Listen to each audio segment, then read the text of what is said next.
But I ask it. Anytime I'm buying clothes, I ask that. Does this come in yellow leader white? Like, dude, any of these pants come with straps that go over my shoulders. I don't really wear belts. Maybe a pocket in the front. Like, are you describing overalls? Get out of here. That guy's back. He always comes in here and asks about white overalls. He knows we don't have any. I don't know why he keeps doing that. He just keeps finding creative ways to describe overalls. Do you have any fake Arby swords?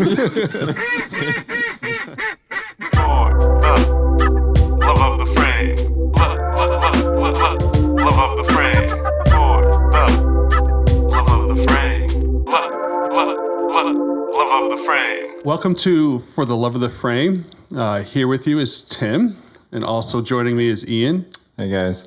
And Aaron. Hey, yo. And today we're going to be discussing the 2019 film Knives Out, written and directed by Rian Johnson.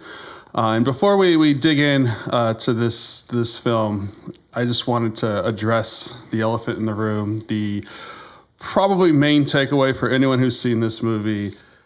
How fantastic is the Southern accent by Daniel Craig as Benoit Blanc? I need to know, Ian, what do you think? I think it's great. It's great. It's probably, it is one of the best parts of the movie. How long did you annoy everyone in your life with your faux Benoit Blanc accent after seeing this movie? I don't do accents, so the zero amount of time was how long I did. He's actually doing it right now. That's how bad he is at accents. I thought I was doing it, actually. That was great. The time, it would be running until currently, so it would be, that clock hasn't stopped yet. It's still going. Have you managed to order, Aaron, donuts without talking about donuts, holes fitting donuts? They look at you weird when you ask for a smaller donut within your donut hole. And then another smaller donut hole to go inside the hole of the smaller donut. Yeah, they don't like that. They don't like that? Well, I happen to think that the Benoit Blanc Southern accent, the sugary sweet, just pour a glass of sweet tea drawl, has to be a top 3 accent for me. I gotta think that Southern foghorn, leghorn kind of thing. I love the Cajun accent. Kind of think Sling Blade or my French fried potatoes. I can't do accents well, but I can't. Certain ones you can't help it, right? Or maybe not the end. But yeah, I can help it. For a man who doesn't do accents himself, what are some of your favorite movie accents? That's a good question. I did watch a clip from the third Batman yesterday. So I don't know if Bane counts as an accent. Yeah. But he's an accent. I think having a giant metal thing attached to your face. I don't think that counts as an accent, Ian. Have you guys seen the Bane cat?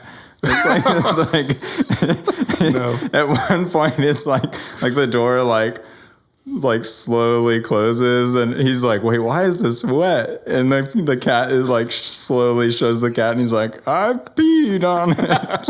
It's pretty good.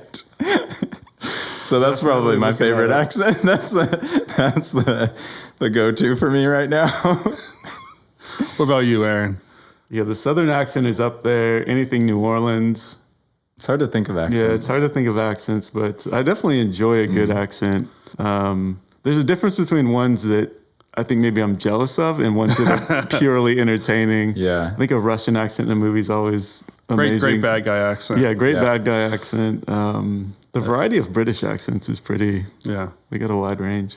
Well, it's funny because Daniel Craig is British and, as Benoit Blanc is doing that Southern drawl, which I can only imagine was a lot of fun as an actor. Yeah, he seemed to be having a lot of fun. And honestly, that was one of my takeaways in watching this film, both when I first saw it in 2019 and every time since, is it just really seems that the cast enjoys just acting in that movie. It just seems to be a lot of fun. It's an ensemble cast, a lot of accomplished actors. But they're just really...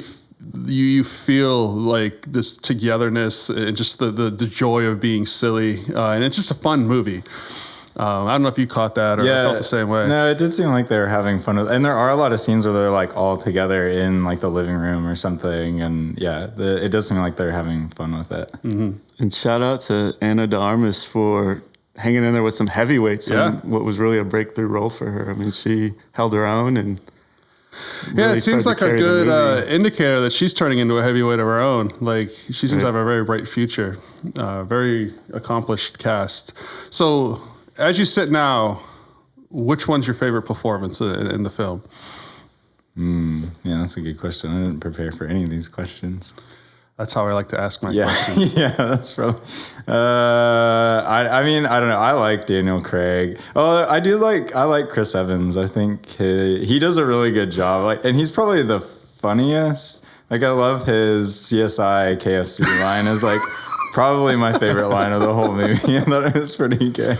Well, going back to what I was saying about how they seem to be having fun, like this is Chris Evans coming off of Captain America. Well, yeah, that's right? He was really stuck in that role for a long time. And I think this is his first film after fulfilling that contract. I think you can double check me on that, but certainly one of the first ones that, and you can really feel him enjoying being kind of the bad guy. I mean, Captain America is this upright, wholesome character, and he seems to really relish kind of the ransom role of just having some bad motives, and this is, I guess, a family podcast, but his classic sitting in the living room and telling every family member to eat some excrement.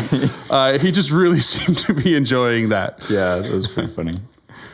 I remember being shocked whenever I saw this, and I was like, Captain America, you can't say that. Because, he is like, it's hard to not view him, especially after all those movies. And if he was in the room with you when you said that, you know exactly what he would have said. Yeah. Depends if he was in a ransom mood or in a Captain America mood that day. What about you, Aaron? What's your favorite performance? Can I pick the Ransom Drysdale sweaters? Those were pretty incredible. Yeah, he does have really good sweaters. He looked like a whaler from Hartford, Connecticut. I really loved his sweaters, but I think as far as performances, Don Johnson, Richard Drysdale, hilarious. He's just a guy I enjoy. I pretty much enjoy anything he does. And I also enjoy Edie Patterson, Fran, but she just wasn't in this much, but she's someone who always makes me laugh. Yeah, and Fran's the housekeeper. The housekeeper. Yeah, very important role. And not that funny. But she's not very funny in this movie. You did it. Yeah. And she has really nailed the difference between you and Hugh, right? Yeah, that is well done, yeah. That's, it's but then she has like the spider like crawling on her face. Also, I know, where did that come from? Also not very funny. I don't know, but it really creeps me out. That was the one thing I'm like, is that necessary? It was too much, too much for me at least. Yeah, it's hard to go against, the Benoit Blanc, Daniel Craig character. And then I also loved Marta. She's in some ways the straight for, like she holds it, she's the gravity, but you have to really buy her purity, her genuineness of heart, but then also, some of the fear, but she goes along with it. It's a very nuanced, and you had to really nail the casting on it for the movie to work. And I love that. But I will always have a soft spot in my heart for Michael Shannon. I love Michael Shannon. I think his Walt Thromby with his cane. I just really, he's in a lot of the Jeff Nichols movies, and I'm sure we'll do some Jeff Nichols movies at some point in this podcast, but I just love his look. I love his cadence, and he just has a vibe, a kind of a foreboding vibe. He tends to play intense characters, so this is a little out of type for him, but he really brings that to the Walt character. Yeah, when he's threatening Marta in the hallway, it was a pretty, that's where one of the scenes where you saw him being that kind of intimidating, foreboding character. And I thought it was great that he was able to do that as Walt Thromby. So as we, we're kind of starting to get into the film a little bit. I was just curious, just for each one of you, what'd you think? I think we agree that it's a fun movie, and the genre of that whodunit is just something that grabs us with those kinds of movies. But, just as you've kind of seen it maybe a couple times now and I've thought about it, I'm just curious, just some big picture thoughts that each one of you might have. Should I go first? Sure. I guess I'll just keep going first. Yeah, I liked it. I'm trying to think. So I think this is like the third time that I've seen it. So I like knew what was coming, and because it is just that like whodunit format. It definitely, you see the movie way differently whenever you know what's going to happen. Those types of movies aren't my favorite. I do like it. I mean, it's such a tight movie, and there are a lot of little things to pick up on. Like, there's a lot of little things and that was probably one of my favorite things about it, is that it doesn't call attention to how clever it is. It just kind of does it in the background. And like, if you notice it, then it's there and it kind of rewards that. But if you don't, it doesn't really. Like the thing where they all mention that she's from a different place. Like, they don't really call attention to that at all. Like, they kind of make it obvious, but not super obvious. And there's a lot of little things like that that I really enjoy that. I think that's pretty good.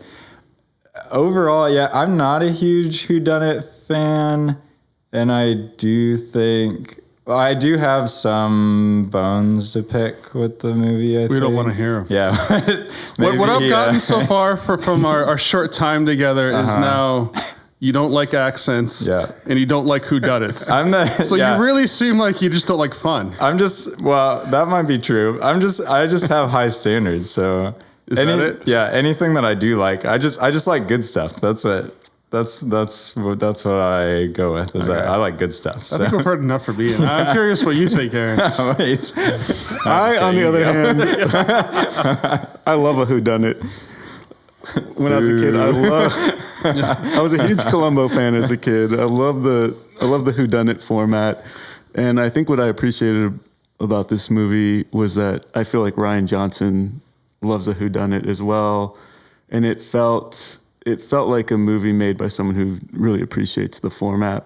And I think this is the second time I watched it. The first time I watched it, just pure entertainment, and I think that's one of my overall favorite things about this movie is it does have a message. I think it does have something to say, but it's not finger wagging. I never felt preached to. I think it is a movie you can just enjoy. But if you want to think about it, it does have something to say. Mm-hmm. Yeah, I love the whodunit format as well. And I think what I really appreciated about this movie was he takes that classic whodunit setup and he kind of inverts it. Like it sets up where you have this murder and then you have this family members and there's motives, that classic setup. And then halfway through the movie, he reveals exactly how it happened. You see it actually take place, the death of Harlan. And it is, I remember the first time watching that just being like, well, wait a minute. Like, I thought this was going down one track and now it's on a completely different track. And that was thrilling because it still has a mystery element to it. It's just not what you expected. And Rian Johnson, if you look at his filmography, he really does like to play with genres and then change your expectations. And maybe if you've seen Looper or you've seen Brick, he played around that in the science fiction realm with the film, that kind of noir thing with Brick. And then he, I think, tried in Star Wars, and we'll leave that aside. But I just respect the thoughtfulness and intelligence around crafting a story that's true to the conventions of a genre, but within those conventions really tries to subvert expectations and puts that, and that's what made me love this movie. I felt it was very smart, but fun. Right. And so I came out of the theater. I remember seeing it in the theater and came out just with a big smile on my face because it was fun. It was fun.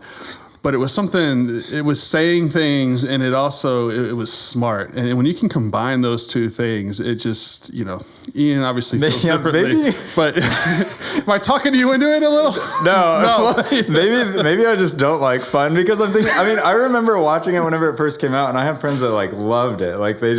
It was their favorite movie they'd seen in a long time. And I liked it. And again, I liked it. I enjoyed watching it for this, but I wouldn't say I loved it. I don't know. Well, I can kind of go into more of why that is at some point. But I think the fun aspect of it doesn't get me as far as a lot of people. Well, as Ransom would say, whenever you have just like such an intellectual mind, it's just hard to lower. It's hard to lower my standards to what the. It's a burden. We appreciate that. What the mob enjoys, Well, maybe you can focus some of that intellectual rigor on. We've been talking about, you were saying that the movie doesn't necessarily call attention to things, but that there are some thoughtful things sprinkled within. And so, I just wanted to spend a few minutes there, like what when we engage movies, we want to. Listen and try to discern the artist's vision and take it on their terms before we, kind of look at it from different perspectives. And so, endeavoring to do that, like, what do you think Rian Johnson and just the film as it's presented, what's it trying to say, in bits and pieces? It can be more than one thing, but just curious what you saw. Yeah, I mean... I feel like I need to like redeem my personality on this podcast somehow, because otherwise it's just like already just going downhill. But I don't think what I'm going to say is going to do that. I mean, I do think that I'm not sure how much he is leaning into this, but there is some amount of just like, and this is one of my problems with the movie. There is some amount of just like, rich white people, they're like really dumb and they're bad, but like the poor immigrant nurse is like actually smarter than all of them, and she's way kinder and she has a better heart, which is like, that can happen, but it doesn't always end up that way. And I feel like it was just like, it's just, especially at the time whenever it came out, it was just like a little bit too on the nose for me. I don't know. So I feel like there's something, it's almost so obvious. It's like, I don't know how much he was really trying to make that a message, but it's definitely there. And that was one of the things that I didn't. I mean, that's fine. Like, that's a fine thing to say. I just don't think it's extremely clever or anything. I don't think it's super original. But I did think, there's a lot of interesting stuff, especially watching it this time, whenever I was trying to, see it from a more thoughtful lens to level my massive intellect at it. I try to keep a straight face. Yeah, I'm sorry, I failed. I'm not as proud as I'm making it seem right now. But... it has some interesting things to say about like truth and a lot about like memory and how we interpret things. Because I think one of the clever things that I liked about it is that I realized, I don't know if I had realized this before, but it would show the same scene in flashback. So like whenever Harlan was blowing out his candles for his birthday, he would, it shows it a couple different times, and it shows like different people around him. Whoever's telling him the story or whoever's telling their side of the story is like right next to him while he's blowing out the candles on his cake. And it's little stuff like that where like I think some of that is intentional, because there's parts where they're obviously lying, but then I think some of that is unintentional too, where like none of us have perfect memories, and our memories shift and they change. And I think like even like all of us, if you asked all of us to talk about something that happened like a week ago or 2 weeks ago that we were all there, we would all probably tell that in different ways, and we would all remember different things. So I think there's something interesting about that, and about like memory, but then your memory, which is imperfect, shapes your version of truth. And then whatever your version of truth is, you act out of that, and it has very real consequences. And so I feel like he does some stuff with that I thought was pretty interesting. Mm-hmm. What about you, Aaron? I think Rian Johnson is saying something about power dynamics, about entitlement, and I think there is a specificity around immigration. The entitlement thing is interesting to me when I think it's Chris Evans, Ransom Drysdale. He's saying, "This is our ancestral home," and I forget who, someone tells him like, "You bought this, your dad bought this house." Yeah, Benoit's like, "Your dad bought this house in '88. Like, it hasn't been in your family for generations." Yeah. And so there's a lot of lines like that. The people feeling like they built themselves from the ground up. Well, you did that with $1 million loan from your dad. All these. Mm-hmm. There's some very, I think, like on the nose political conversations, and so I think he is saying something about power, entitlement. Mm-hmm. And like you're saying, there's a little bit of, I don't know. Actually, I'll save this for the personal comments. I have a more personal connection, but I want to just talk about Rian Johnson's.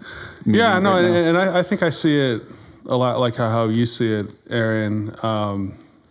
And like Ian, you were saying, it's kind of like the rich white people were stupid. I think there's a little more nuance there. I don't know that I would say that they were stupid. Although certainly I know you're kind of speaking loosely. I'm not trying to henpeck your exact words, but like to me, it's sort of like some of the blindness or the obliviousness that goes with entitlement.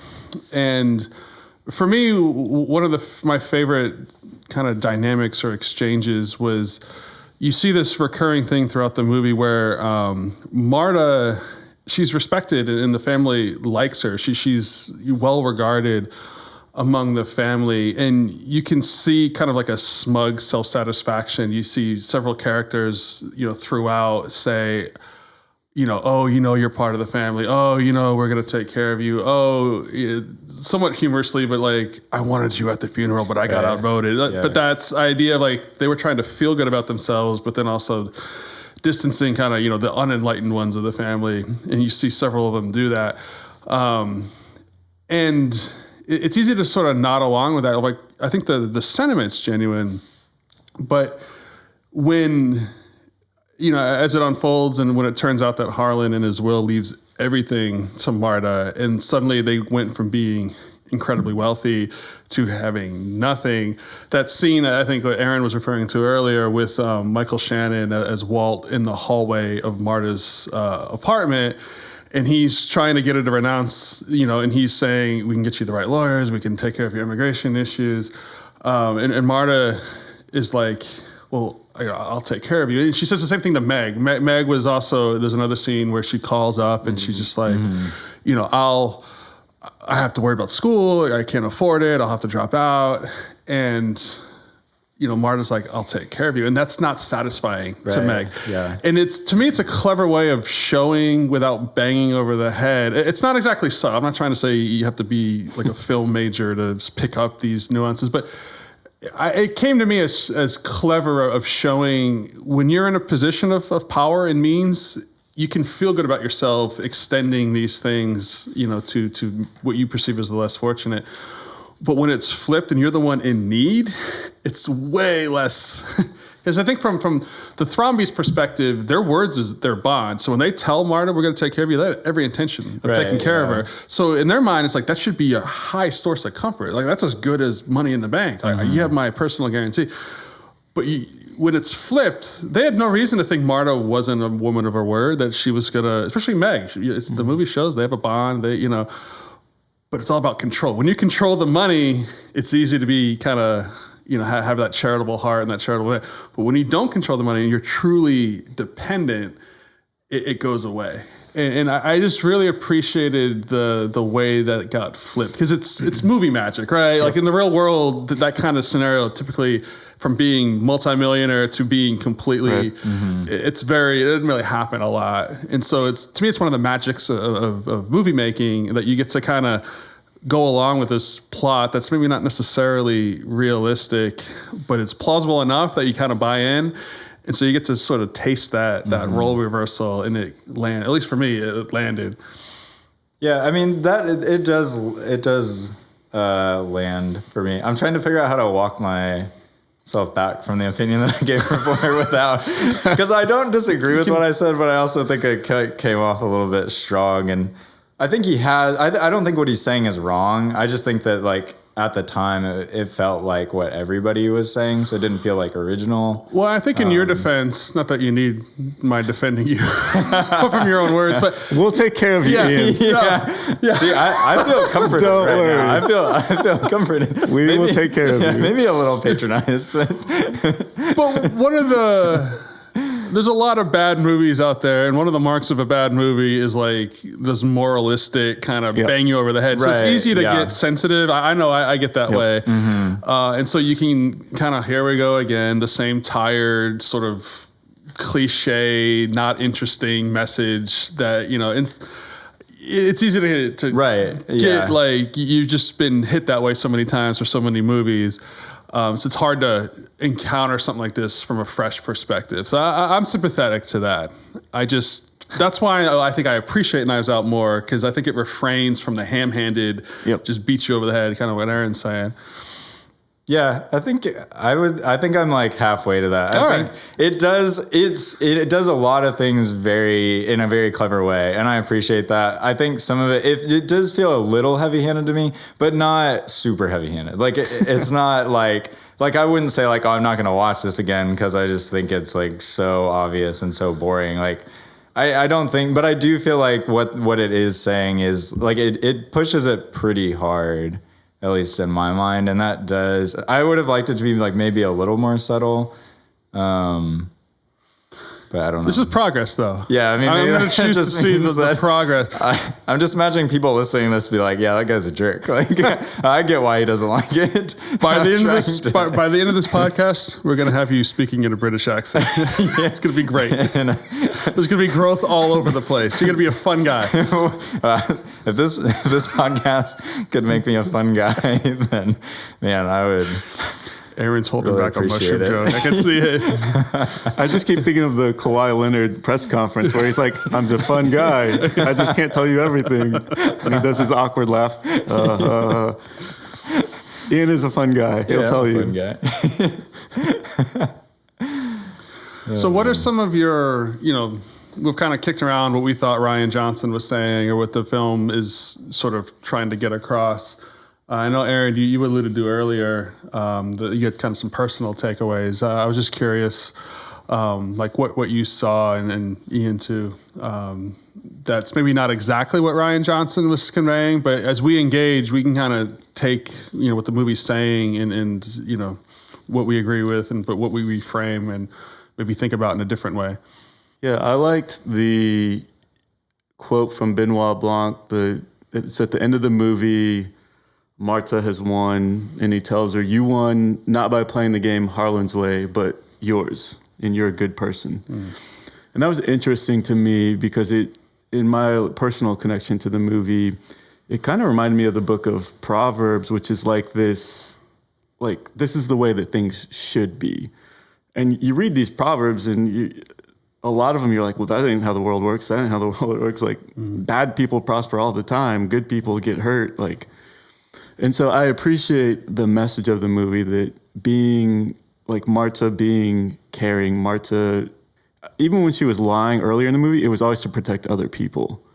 And when I was thinking like, well, Benoit is contrasting Harlan's way to Marta's way. And so what are their two ways? Harlan's way was this, with good intention. He loved Marta. He wanted good, he loved his family too, I think. He wanted to help his family in the way that he saw best.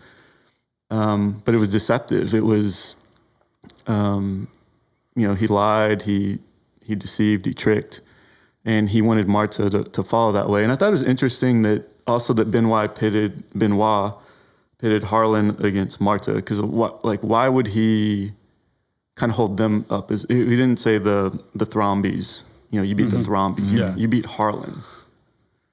And that was interesting to me. They talk about their go game. She was the only one who could ever beat him. And Harlan, right. Because she wasn't trying to win. Right. Yeah. She was trying to paint a pretty picture, which is, that's clever writing, Ian. Mark it down. I think it's a clever movie. I've said that multiple times. I like, that is pretty interesting that he draws the contrast between Harlan. Because Harlan's not like, I mean, especially in the movie, you don't see him as a bad guy. Like, that's not really, I mean, a lot of them, you do see their bad sides, and for different reasons you don't like them, but he's not really unlikable. At least I didn't not like him. Like, I thought he was kind of cool. He has the whole mystery writer, weird, eccentric old guy thing going on. But he's the one held up as her opposite. Yeah, which is really, that is interesting. Well, because he's the one who's advocating, jumping through that mystery writer in him, had thought through, here's what people are going to think and here's how we're going to beat them. And I think that's also interesting because Marta is described as having a good heart, and that's what kind of saw her through. But Marta also engages in some, she's covering up a thing, and she, it's not that she's entirely, you sympathize with her, but she's not entirely blameless as far as I'm only walking the straight and narrow. I am not lying to anybody. I'm not misleading anyone. I'm doing everything entirely morally perfect. Right. She, engages in some misleading and misdirection and, but her good heart comes out in, I think, two main ways. It's her orientation to the money.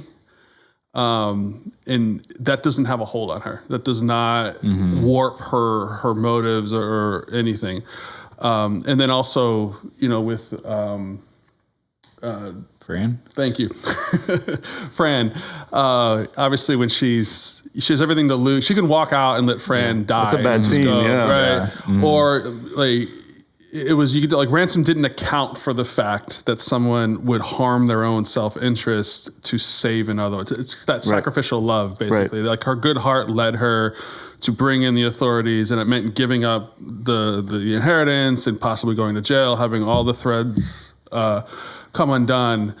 But her good heart shone through, and that ended up being the exact thing that made her win the game. And I think Harlan would have encouraged, maybe not, because he's not a bad guy, I agree, but it would have been more cloak and dagger, more go along with it, or, another plot. Yeah, another plot to solve. Yeah, and it's an interesting contrast. And because there is something about, like, that stuff isn't bad. But at the same time, like, if you kind of view the world that way, because it's fine to have that, and it's fine to be a writer and to, like, put that in stories, and, like, they make interesting stories because like that's basically this movie. But yeah, if you view the world that way as, like, kind of plots to get around, or like things to move around, like people as, like, plot devices, then you can get into trouble. Even if you don't seem like you're, like, a bad guy, like Harlan, it's just.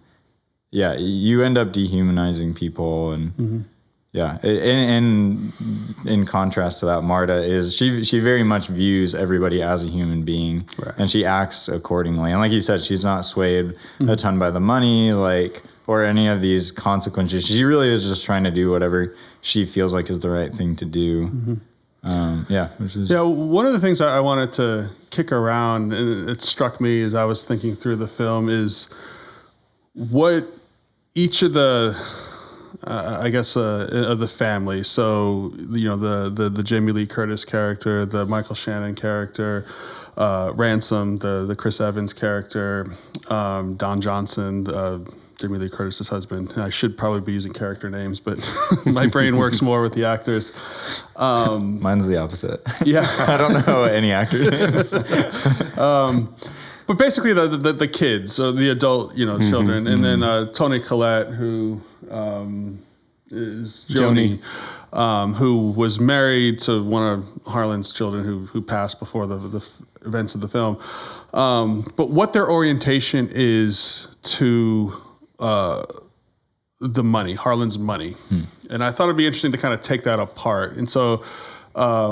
because we've kind of sprinkled it, so I just, maybe indulge me a little. But I guess starting with Jamie Lee Curtis, what's her orientation towards her father and his wealth? What would you say?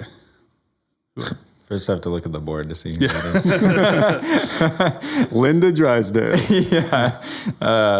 She's the spiky-haired one. Spiky-haired. I actually don't really have that much. You can go ahead if you have. She has a special there. relationship with the dad. She says she has their special language, which turns out to be the invisible ink. Right.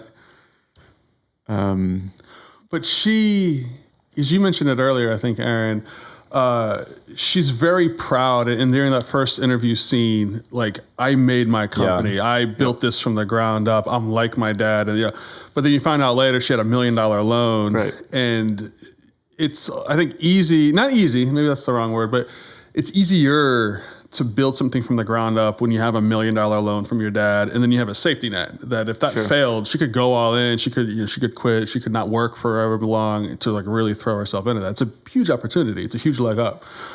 But she wanted to edit all that out of her story, and she wanted to put the focus on her and her performance and not what she received from her dad. And then her husband, Don Johnson, lived in fear of that, right? That's what Ransom was saying at the end, right? Like it affected their marriage. Like, the money was really poisonous. That came from harm.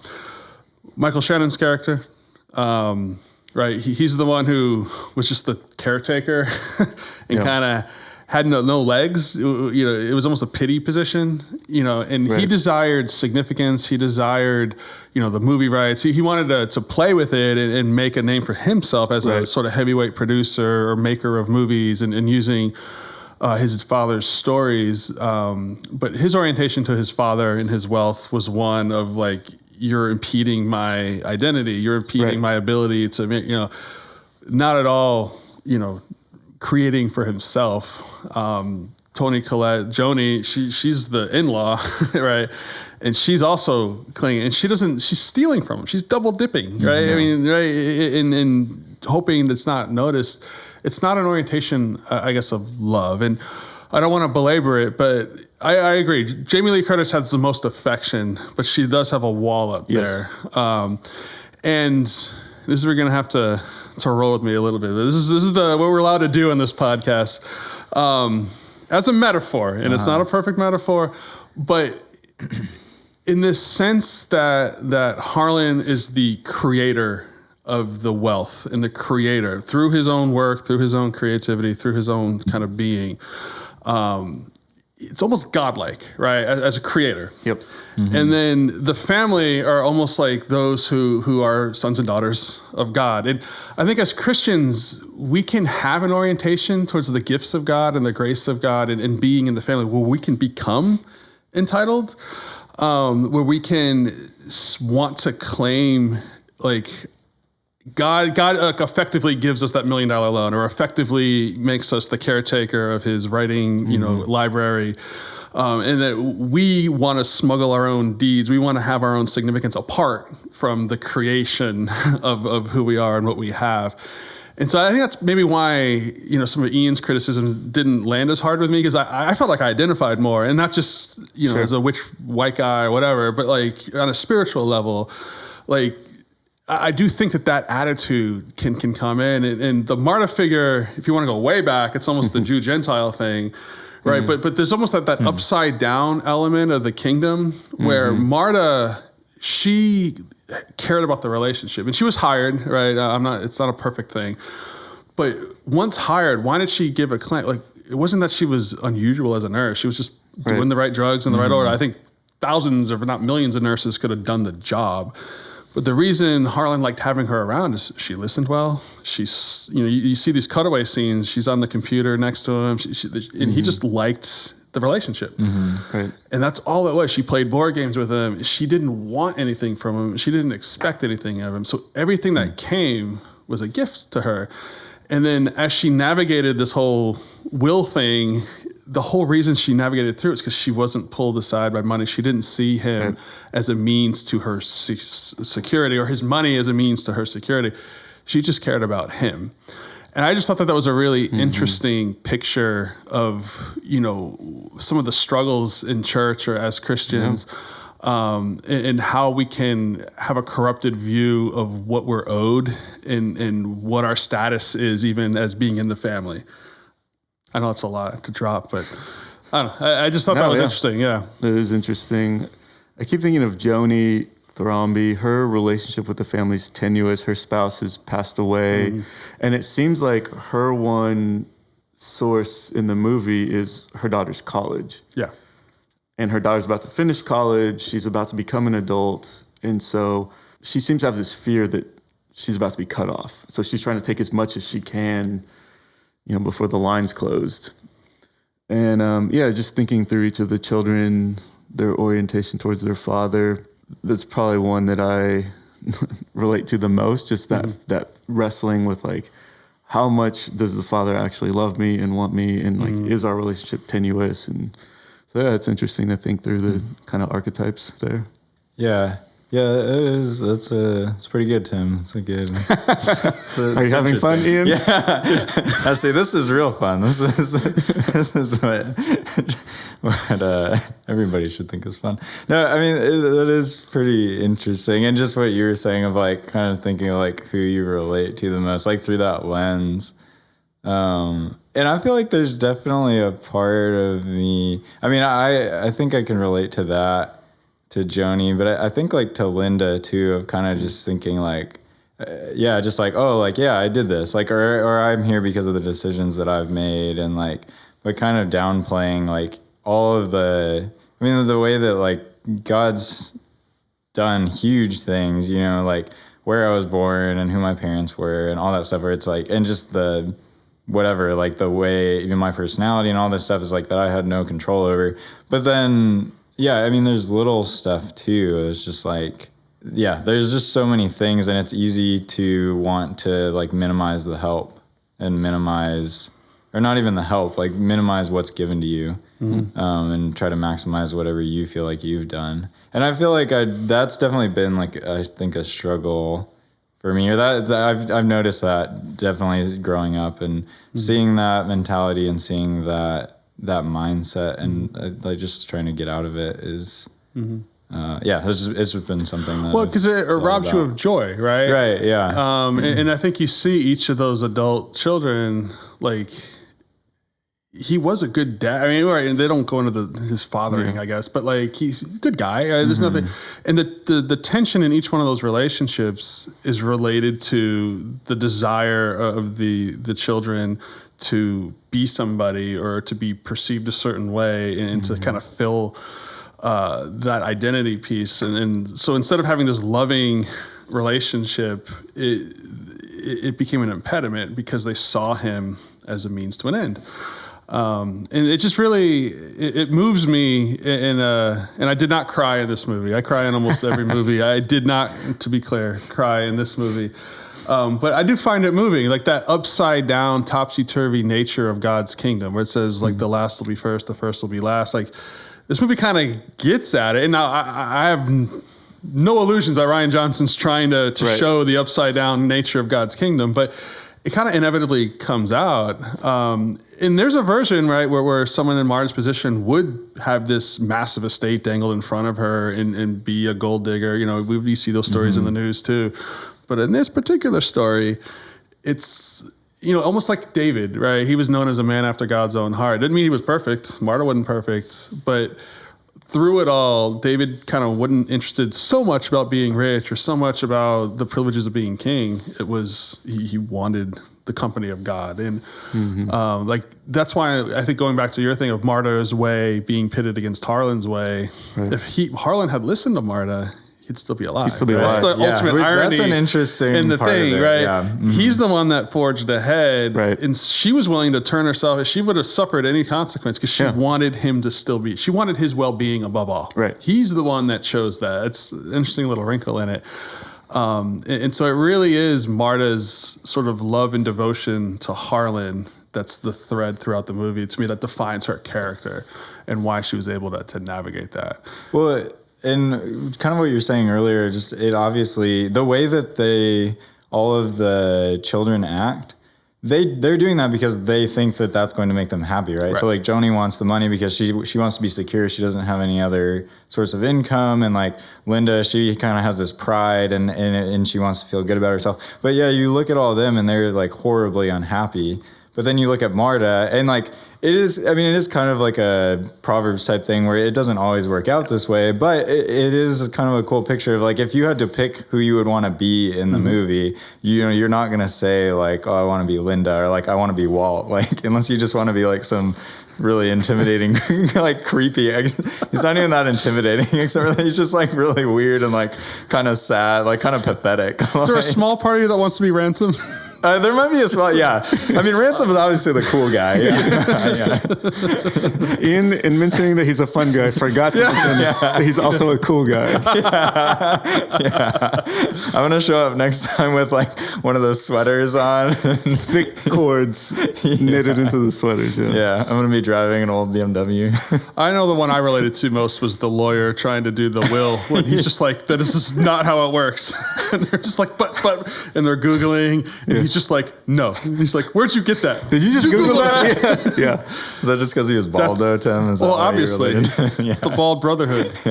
But yeah, so whenever you look at it, like, if you had to pick somebody, you would want to be Marta. Mm-hmm. And it doesn't matter if she got the money or not. Honestly, I think anybody could look at that and say, like, if I get the choice of having her outlook on life and having her like demeanor and the way that people act towards her, or all the money that they have, but you have to, you know, be like them.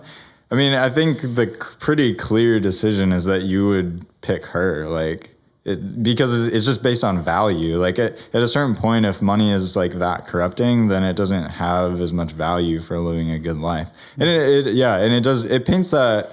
I'd say, it does that well. It is like a little bit on the nose, but it still does it well enough to where. But I appreciate how, like, in a lot of Hollywood type movies, you demonstrate your virtue by, you know, she would get the fortune, but because of the purity of her character, maybe she doesn't give the fortune back to the rotten family, but she builds a school for deaf, whatever, orphans in India or something. Like, does something like that with the money. Right. She keeps it. Right? Yeah. And I actually kind of like that. Because it showed it's not about the money either way. Mm-hmm. It's not in showing your virtue, you know, by resisting it, but she's also doesn't have to prove it by giving it away. Mm-hmm. It's just the money doesn't really affect her one way or the other. She's free to kind of do with it as she will. And so I kind of resists that's kind of hitting you over the head moral, you know, thing, because I do like. I actually think that's an important piece. Like it was her devotion to Harlan, not her avoidance of money. That was the true thing that guided her through. And so if you're going to be consistent with that, the money have to kind of be an afterthought, or, you know, and that's why that I love that my house, my rules, my money mug at the end. Because it's also, I mean, if you take a little extension of that, that's Harlan's mug. Right. Yeah. Mm-hmm. So she's like, he's being served that mug at the beginning. Right, yeah. Exactly. Yeah. I love that. Yeah. That's cool. Yeah. The symmetry there. Yeah. Martha's defined by what she's for more than what she's against. And I think it's something we've talked about. I think too, adding on to your metaphor there, one thing that I did think was interesting was whenever they find out that Ransom gets kicked out of the will, and they're all like being really patronizing, like, oh, this could be the best thing for you. He like, needs this. You're going to grow. This is going to be great. And he knows, like, I think, because he knows at that point what is actually going to happen. So he kind of sits there. I mean, he messes with them, but he's obviously just trying to get a rise out of them. But then later on, whenever Marta gets all the money, she doesn't have anything. He drives off and he's like, I think this could be the best thing that ever happened to you guys. And then one of them's like, wait, why did he say that? It's like, I love that part. But it is interesting because it made me think of just a lot of Old Testament stuff of God, like doing things. You know, if you look at Harlan as the God figure here, he's doing a lot of stuff, and he's kind of clearing house because he thinks he's doing it for their good. Like he's putting Walt out, like he's kind of taking the job away from Walt because he thinks that Walt's using it as a crutch, and so he hasn't gone out and does it and like done his own thing. And he says that in a couple of different ways for each of the people that he's cutting off. And I think that there is it kind of in the same way to what you were saying, like, if that's done imperfectly, it's not always good. But if you're looking at him as the God figure, there are definite parallels between him doing that and his character doing that, and the way that God, the way that God like teaches us, and the way that God disciplines us, and the way that he did that with the Israelites in the Old Testament. But the way that he does that now, or like he puts hard things because our values are so off, like, and because maybe we value, you know, making money more than having good character. God does that, where he might do something that, you know, makes you really financially unstable or whatever. And not saying that God's always going to do that, obviously, but there are definitely parallels there, which is interesting because, again, I don't think that that's what the movie was going for, but I think it's a fantastic observation. I know I'm kind of the one who brought that metaphor in. I didn't think of that angle, but I think you're absolutely right. Like, when he did take those actions against every one of those people at that party, it wasn't, he was heated with Ransom, but it wasn't motivated by vindictiveness or I'm the one with the money, so screw you. It was done. He saw the money was an impediment to their growth, and that their sort of latching to him and his empire was an impediment to their growth as humans, as people. And he wanted them to be the fullest version of themselves on their own 2 feet as he could, as any father would. And so he was he kept saying, like, I know this is going to hurt, but you're going to be okay. I know this is going to hurt. He said it to Joni when he said, no more, double dipping, no more, like, it's going to hurt. You're going to be better off for it. And I do. I think that there are echoes of that same dynamic that you were mentioning. Like, I think that's a good observation. It's part of what I bring to this podcast. Can you do it in a British accent? No, that's a part that I don't bring to this podcast or to any podcast that I'm on.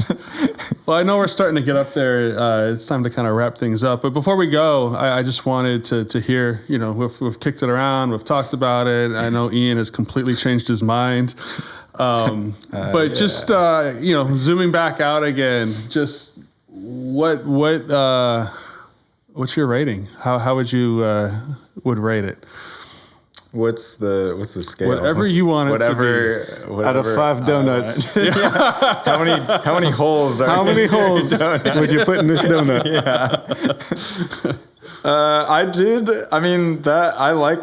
After talking about it, I do like it more. So I would probably say this is hard because I'll say 3.5. I'm going to do half donuts. Okay. I'm going to say 3.5 because I liked it. Okay.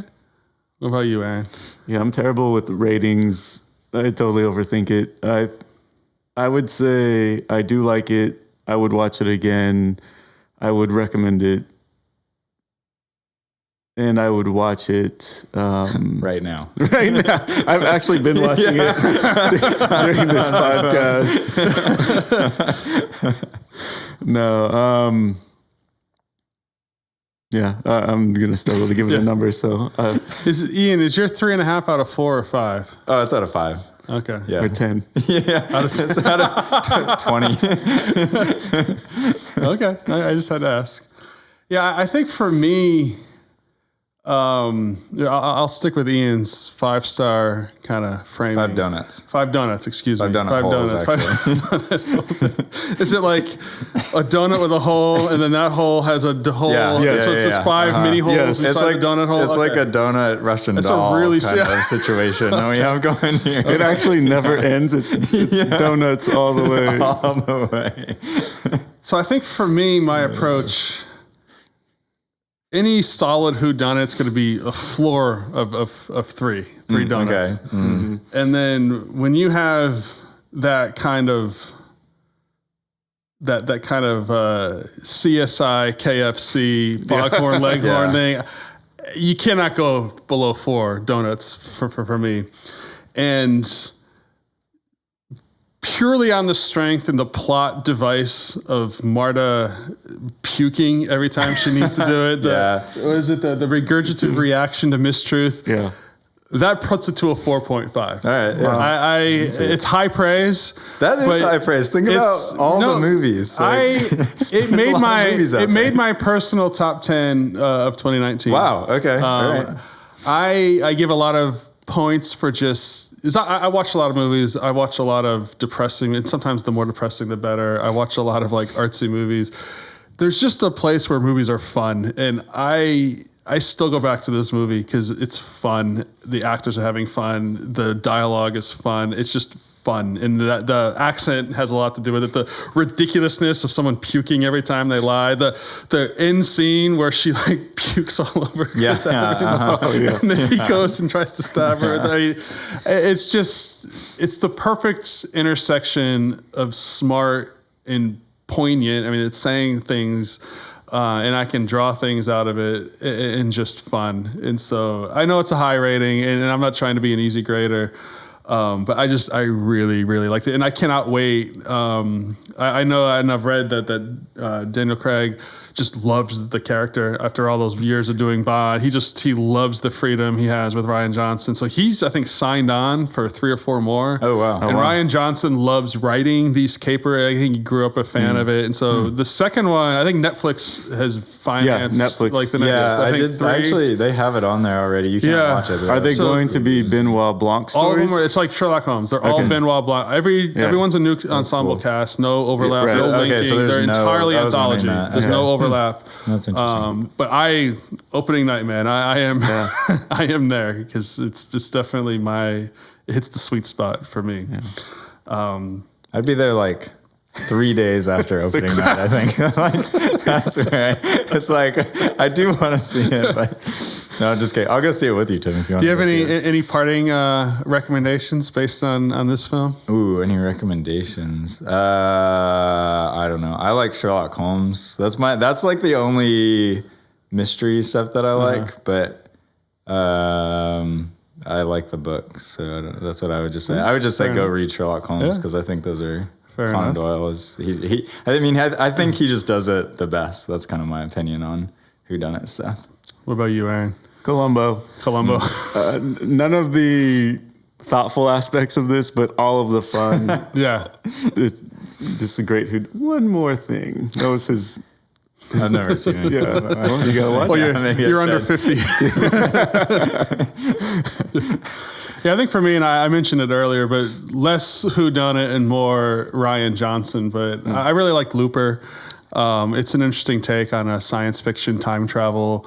A little bit of playing with expectations. It's got Bruce Willis and Joseph Gordon-Levitt. Which, fun fact, he's in all of his movies. I read that. And in this movie, he's the voice of the movie... A TV cop. The TV cop that Marta's sister... Yeah. Whoa, in the very beginning of the movie, when the mom's yelling at her to put the iPad away. Whoa, he's the no voice. I didn't know that. Lieutenant Hard Rock. Look at that. Aaron's on top of it. Wow. So he kept his streak alive. But... That's cool. It's probably a good place to stop for this episode. I guess next one, we have a list, but just where we leave clues. We can say... I don't know what our next one is going to be. I guess we haven't decided that. Yeah. That's the ultimate mystery clue. In homage to Rian Johnson, there's a donut and a hole, and the donut hole has a hole. And that's where our next movie is going to be. That's right. Somewhere inside that second donut hole. Yeah. All right. We'll see you next time. You're flipping through the channels late at night, looking for a movie. Yeah, you're doing it right. Called up Tim. I called up Ian. I wanted to know, which movie are we seeing? 'Cause some make you laugh and some make you cry. I want to know, are your thoughts like mine? For the love of the frame. Love of the frame, for the love of the frame, love of the frame, for the love of the frame, love of the frame, for the